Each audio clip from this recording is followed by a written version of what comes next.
그래도 웃어요. 사랑하는 서지옥 식구들 안녕하세요. 2025년 3월 23일 믿음의 기초를 든든히 세우는 서지옥 소식지입니다. 여러분, 지금이 사순절 기간이라는 거 알고 계신가요? 예수 그리스도의 고난과 대속을 기억하는 이 사순절은 부활절을 앞두고 주일을 제외한 40일 동안의 기간을 말합니다. 이 기간은 예수님이 광야에서 보낸 40일간의 단식과 기도를 기념하는 시기로 올해의 사순절은 3월 5일에 시작되어 4월 17일까지 진행되는데요. 우리 교회가 속한 대한예수교 장로회 합동 측에서는 이 절기를 강조하고 있지는 않아요. 왜냐하면 성도에게는 어떤 특정한 기간에만 경건이 필요한 것이 아니라 매일매일이 사순절과 같은 의미의 삶과 행동의 실천이어야 한다는 신학적 관점이 있기 때문이죠. 그치만 우리와 같은 기독교의 다른 교파에서는 이 기간을 통하여서라도 기도의 자리를 찾고 신앙의 본질로 돌아가자는 의미로 많은 프로그램들을 진행하기도 합니다. 아무래도 예수님의 고난과 대속을 기억하는 기간이다 보니 기도, 묵상, 절제, 금식 등으로 의미 있게 보내려는 신앙인들이 많이 있습니다. 또 요즘에는 의미가 다양해져서 환경 보호나 디지털 기기 절제, 예를 들며 유튜브 금식 같은 새로운 형태의 실천도 늘어나고 있습니다. 이 기간을 통해 영적 회복을 도모하고 예수님의 고난과 십자가의 죽음, 그리고 부활이 믿음을 통해 오늘날 우리의 것이 되며 앞으로도 길과 진리 되신 예수 그리스도를 따르기 위해 무엇을 해야 할지 깨닫는 시간이 되길 바라는 것이죠. 우리가 부활주의를 앞둔 일주일을 고난주간으로 지키는 것처럼 좀 더 많은 시간을 경건한 준비의 시간으로 보내는 것이 사순절 기간이라고 볼 수 있습니다. 그렇다면 여러분은 어떠신가요? 매일을 사순절 기간처럼 살아가고 계신가요? 만약 그렇지 못하고 계신다면 이 기간 동안만이라도 한번 지켜보시는 건 어떨까요? 매일매일 예수님을 생각하며 거룩하여지기를 힘쓰시는 우리 서지역 식구들이 되시기를 간절히 소망하며 이번 주 소식지 브리핑을 시작해 보겠습니다. 이번 주 성경 암송 구절입니다. 그런즉 너희는 먼저 그의 나라와 그의 의를 구하라. 그리하면 이 모든 것을 너희에게 더하시리라. 마태복음 6장 33절 말씀. 아멘. 이번 주 소식지는 우리 서지역 소식지와 섬김을 위해 헌신하고 계시는 두 분의 집사님의 글이 실렸습니다. 벌써부터 기대가 되는데요. 먼저 소식지 편집으로 섬기고 계시는 성인이 집사님의 글입니다. 안녕하세요. 서지역 소식지 편집으로 섬기고 있는 성인이 집사입니다. 재작년 11월 달에 원세현 목사님으로부터 부탁을 받고 시작하게 된 섬김이 벌써 1년이 훌쩍 넘었네요. 처음에는 원고 청탁과 하나님의 선교 부분만 담당하다가 목사님께서 바쁘신 걸 보고 제가 편집을 한번 해보겠다고 했는데 지금까지 소식지 편집을 하게 되었네요. 올해부터 소식지 팀의 역할 분담이 세분화되다 보니 섬김에 있어 부담도 덜하고 좀 더 소식지도 풍성해지고 다양해진 느낌이 듭니다. 또 라디오 소식지도 생겨서 계속해서 성장해 나가고 있다는 생각이 듭니다. 이렇게 하나의 소식지가 각자의 은사를 따라 다양한 섬김으로 뻗어나갈 수 있다는 것이 참 놀랍고 감사한 것 같습니다. 무엇보다 이 소식지가 계속 이어져 갈 수 있었던 것은 우리 서지역 성도님들 한 사람 한 사람이 경험한 하나님의 은혜가 있었기에 가능했던 것 같습니다. 이 믿음의 유산들이 서지역을 든든히 세우고 교회를 세우고 다음 세대까지 계속 흘러가길 소망해 봅니다. 짧은 기간일 수도 있겠지만 1년 동안 섬김을 하다 보니 보람도 많이 느꼈지만 때로는 좀 지칠 때도 있었습니다. 내가 이렇게 수고한 것 누가 관심 있게 보기나 할까? 왜 주말에 어디 놀러 가지도 못하고 이 섬김으로 하루를 보내야 할까? 하고 회의가 될 때도 있었죠. 또 부끄럽지만 섬김이라는 핑계로 가족들을 잘 못 챙길 때도 있고 우선순위가 바뀔 때도 많았거든요. 저도 참 연약하고 부족한 사람이더라고요. 때론 인정받고 칭찬받기 원하고 불평하고 짜증내고 사실 섬김을 통해 나의 숨어있는 은사도 발견되어 기뻤지만 내 안에 잠재되어 있던 죄성들이 막 드러나기 시작했던 것 같습니다. 돌이켜보니 내가 하나님의 영광을 위해 수고한 것들이 나의 최선과 열심이었던 것 같았습니다. 하나님은 사실 소식지 섬김보다 저에게 더 관심이 많으셨던 것 같습니다. 아이러니하게도 섬김을 통해 저는 저의 연약함이 들통나서 저의 진짜 모습을 볼 수 있어서 감사했습니다. 요즘 더욱 제가 어느 곳을 바라봐야 하는지를 다시 점검하고 다시 표대를 향해 나아가야 할 때임을 절실히 느끼고 있습니다. 정말 하나님이 기뻐하시는 섬김은 나의 화려함으로 주께 드리는 것이 아닌 주님께 시선을 고정시키고 주님의 사랑을 온전히 느끼며 그 사랑이 나를 통해 나타나는 것이라는 것임을 새삼 깨닫게 하시는 것 같습니다.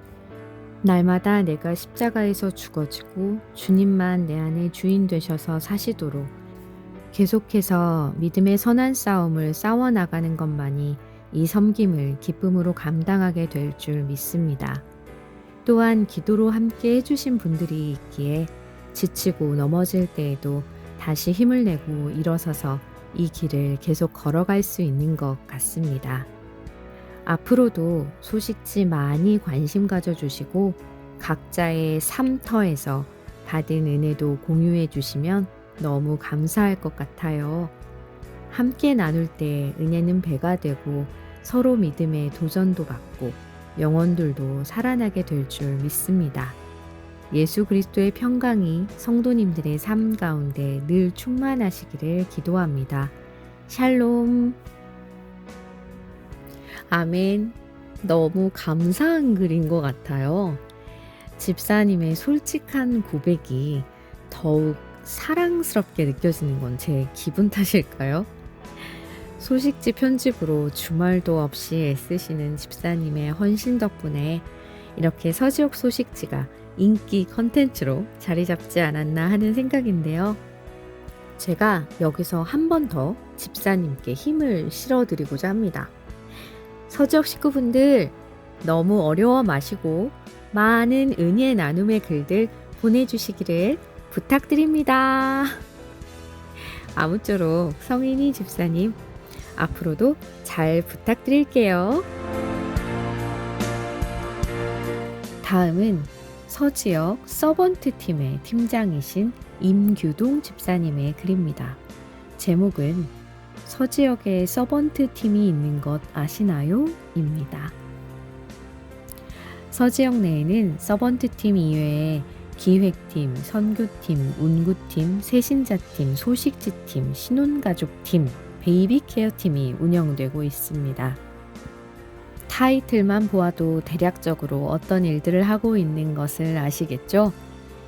매달 두 번째 주일날 원세현 목사님 및 지역장을 모시고 각 팀장 및 팀원들이 맡은 바 사역에 대해서 기도와 토의를 통해 실행 중에 있습니다. 특히 서번트 팀은 그동안 어떠한 사정인지는 모르지만 교회에 나오지 못한 분들에게 매우 궁금하기도 하고 사랑하는 마음으로 상하반기 한 번씩 장기 결석자 집을 찾아가 준비된 선물 및 신방을 드리고 매주 한 번씩 교회 주보 및 서지역 소식지와 정성을 다해 하나님의 메시지를 적어 장기 결석자 집으로 우편물을 2024년 9월부터 지금까지 보내드리고 있습니다. 처음에는 21명의 장기 결석자에게 우편물을 보냈는데 그동안 더욱더 감사한 것은 그 중에 주일 예배를 함께 드리는 분도 계시고 우편물을 기다리는 권사님도 계십니다.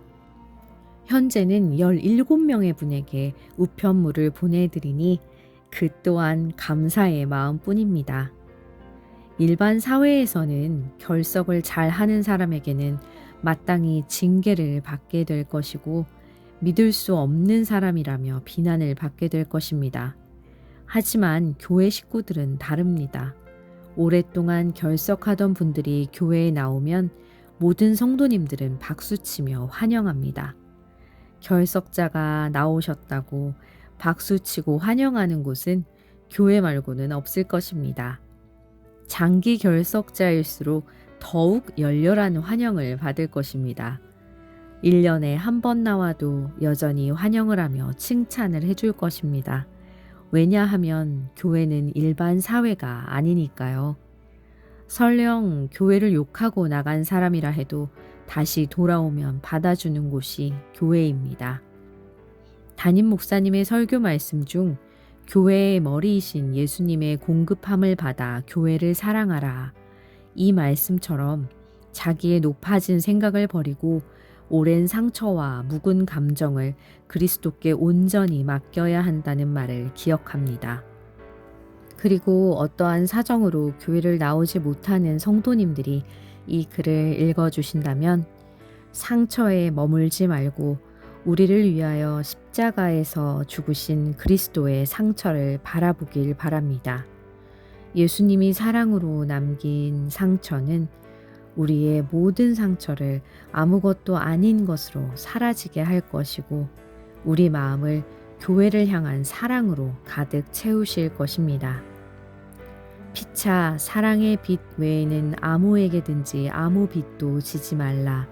남을 사랑하는 자는 율법을 다 이루었느니라. 로마서 13장 8절 말씀. 솔직히 너무 감동받았어요. 서지역 식구분들도 느끼셨는지 모르겠지만 집사님의 글에서 영혼을 향한 사랑의 마음이 느껴져서 그리고 이렇게 글을 설득력 있게 써주셔서 정말 여러 가지로 제가 감동인데요. 집사님, 앞으로도 우리 서지역에 하나님을 떠나 있는 많은 성도님들을 위해 섬겨주시기를 부탁드리고요. 이 귀한 사역 위에 함께 기도하며 응원하겠습니다. 서지역 소식 몇 가지 알려드릴게요. 지난주 권옥선 집사님 샘터에 김도영 집사님 사업장 신방이 있었습니다. 사업장 위에 하나님의 크신 축복이 더욱더 임하여서 번창하시기를 소망합니다. 김현주 집사님 샘터에 최정희 집사님께서 팔꿈치 수술을 잘 마치시고 3월 19일에 퇴원하셨습니다. 아무쪼록 앞으로 더욱더 강건하여지시기를 기도합니다. 양정자 권사님의 샘터 식구이신 정동순 권사님의 신방을 다녀왔습니다. 이전보다 건강해 보이시는 모습에 참 감사했고 샘터원들이 함께 동참해 주셔서 감사하고 행복한 시간이었다고 원세현 목사님께서 글을 남겨주셨네요. 다음은 김종원 장로님의 모친이신 박준섭 권사님께서 요양병원에서 드디어 퇴원을 하셨습니다. 권사님의 그 밝으신 모습, 건강하신 모습을 교회에서도 뵐 수 있으면 좋겠네요. 축하합니다. 이민호 집사님 가정에 오랜 시간을 기다려 하나님의 은혜로 귀한 아이를 만나게 되었습니다. 지난 3월 21일 저녁 7시에 이준휘라는 건강한 아들이 태어났는데요. 앞으로 산모도 잘 회복되고 아이가 건강하게 자라고 믿음의 씨앗이 되길 기도해 주세요 라고 기도 제목 올려주셨네요. 함께 기도해 주신 모든 분께 감사드린다고 이민호 집사님이 전해주셨습니다. 지난 3월 19일에 경로대학이 개강했습니다. 배움의 열정을 가지고 많은 어르신들께서 참여하실 텐데요. 아무쪼록 한 학기 동안 오고 가시는 길 안전하시도록, 그리고 즐겁고 건강한 한 학기 되시기를 소망합니다. 이제 행복 모임도 시작되고 영적 성장 과정 프로그램도 시작되고 화요 주일 전도도 개강을 하면서 활발한 사역과 훈련들이 진행될 텐데요. 은혜가 있는 곳에 사탄도 강하게 역사한다는 거 알고 계시죠? 우리에게 지금 필요한 건 기도의 방패, 말씀의 검으로 단단히 무장한 우리의 믿음입니다. 우리의 힘으로는 이길 수 없습니다. 오직 하나님께서 주시는 능력과 성령의 도우심으로 이길 수 있습니다. 때로 상황과 여건들이 우리를 방해하고 넘어지게 할 수도 있겠지만, 그럴 때마다 십자가만을 바라보며 나아가기를 소망하며 다짐해 봅니다. 연약하고 부족한 나를 끝까지 믿어주시고 기다려주시는 하나님의 크신 사랑을 기억하고 감사하며 살아가면 어떨까요? 그럼 이번 한 주간도 주님이 주시는 새 힘을 얻어 승리하시기를 바라며 3월 23일 서지역 소식지 브리핑을 마치겠습니다. 그래도 웃어요!